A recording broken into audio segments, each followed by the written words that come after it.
Hi guys, and welcome back to A Fountain of Books. So today we're actually going to talk about my hair and my March wrap up. So if you want to hear what happened and what I read this month, what I was actually able to get to, stay tuned and we'll talk about it. Okay, so what happened with my no hair? I actually tried to bleach my hair for the first time and dye it, and when I did, it fried it, and I just honestly lost all of my hair. It was 3 different colors, and it just didn't look good. And I've always wanted to shave it and go bald, and so my wife and I talked about it, and she's like, "Baby, why don't you just go ahead and shave it? There's no reason not to at this point. Like, it's damaged, it's bad. We need to do something." So we shaved it. It's taken some getting used to. We shaved it 2 days ago. So now I can actually like touch my head and like rub it, and it doesn't bother me. Before it shivers through my whole body. It was uncomfortable. But yeah, I'm loving it, and it'll grow back. That's what I've been telling myself. It'll grow back. So as far as my March wrap up goes, I was able to read 2 books. I'm in the middle of one, and I DNF'd 2. So let's start with my DNFs. The first one I DNF'd was actually The Grateful Boys. This one simply just didn't work for me. I got my bookmark's still in it. I got 82 pages into it before I ended it, and that is just because for me it felt too much like Twilight. It felt like a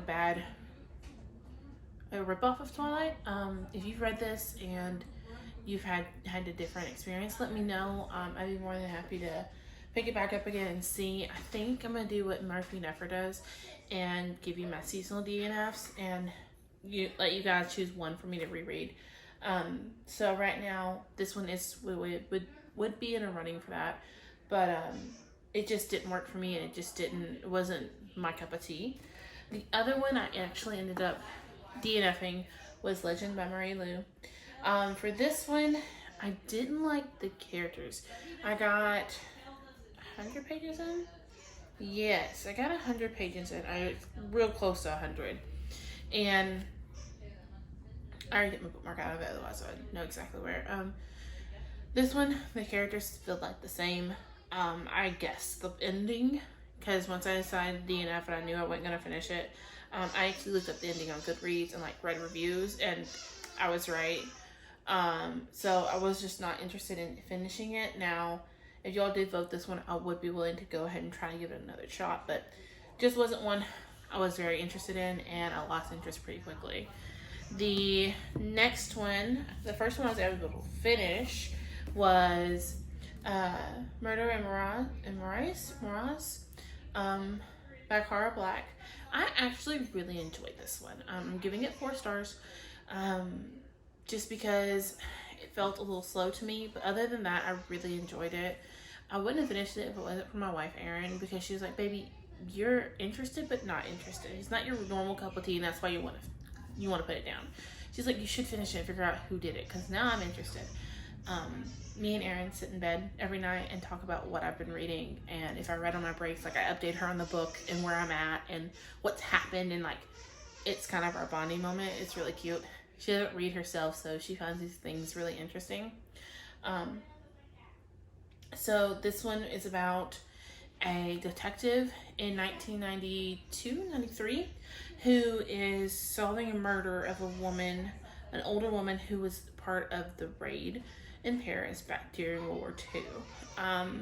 It involves Nazis. It involves a corrupt politician. It's good, guys. I don't want to give you any more because I will spoil it, but I'm happy I picked this up and read it. I'm happy that it was part of my 21 before 2021, because I probably wouldn't have picked it up otherwise, but I really did love it. And I owe my cousin Katie a thank you, because he bought it for me and thought, "Oh, I think she'll like this." And I just looked at it like, "Oh, thank you. I'm kind of interested. I'll put it on my shelves." He did good. I'm going to stop being so judgmental of his choices, because this was really good. The next one I finished was Shadow Kiss by Rochelle Mead. Guys, I need the next one. Let me spoil you on my TBR a little bit for next month. I need the next one. This was so good. I'm ready to see where the series goes.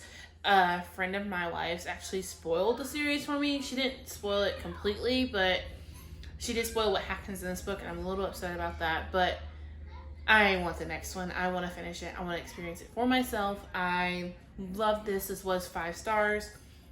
If you don't know my history with this series, book 1, Vampire Academy, I wasn't really into. A lot of the romance between Lisa and her boyfriend, and I just wasn't down for that at all. I really liked Rose, so somebody in the comment of my blog was actually like, you should continue, and I was like, okay, I'll continue, let's see what happens. And it was wonderful.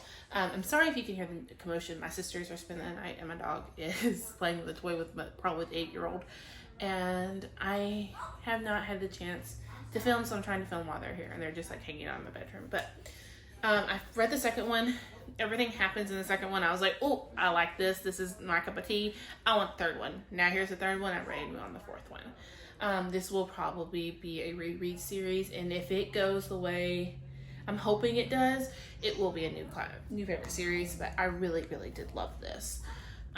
The one I'm in the middle of currently is, let me take this part off. This is my little bookmark I use to know what page I ended on for last night. So this is Stalking Jack the Ripper by Carrie Moscallo.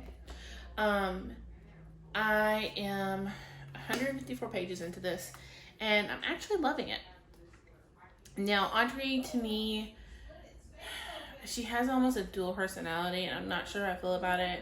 Because on one hand, she's very like scientifically minded and super interested in that kind of thing, and then on the other hand, she's very much a girl who's into boys and everything like that. And so for me, I think when it comes to a lot of these characters, if they're interested in science and stuff, they don't notice the boys. But if they're not interested in that, they notice the boys, and she has both. So it's taken me a little bit to get used to that and wrap my brain around it, but I am enjoying it. As of right now, again, 154 pages in, it would be a 5-star read. We will see how it ends. If it ends the way I think it will, and it has a big twist, I'll be super excited, and we'll definitely pick up the next one, because I know it's a 4-part series, so I'm excited to see where this goes and how they continue it on. In the honest book that was on my TBR for March that I did not get a chance to get to was my other 20 and 2021 read, and that was All the Light We Cannot See by Anthony Dower. This one will be moving to this month. This one I was going to move on to April, and so for my 21 before 2021, I'm only going to draw one. And this will be added to the TBR since I didn't get a chance to get to it, and I'm still interested and want to get to it. And I just remembered I have one other one, and I think it's in my bedroom, so that is Children of Blood and Bone. I am probably about 50 pages through it, so I'm in the middle of it too. I've been listening to it on audiobook. My library needed their audiobook back at the first of the month, so I just got it back, so I will finish it for April as well. So yeah, hold on, I'm just gonna hold up the 2 I finished. So these are the books I finished in April. If you want to hear more of my thoughts and things, please subscribe, like. I'd be more than happy to talk with you, but these are the 2 I finished, and hopefully April's a better month.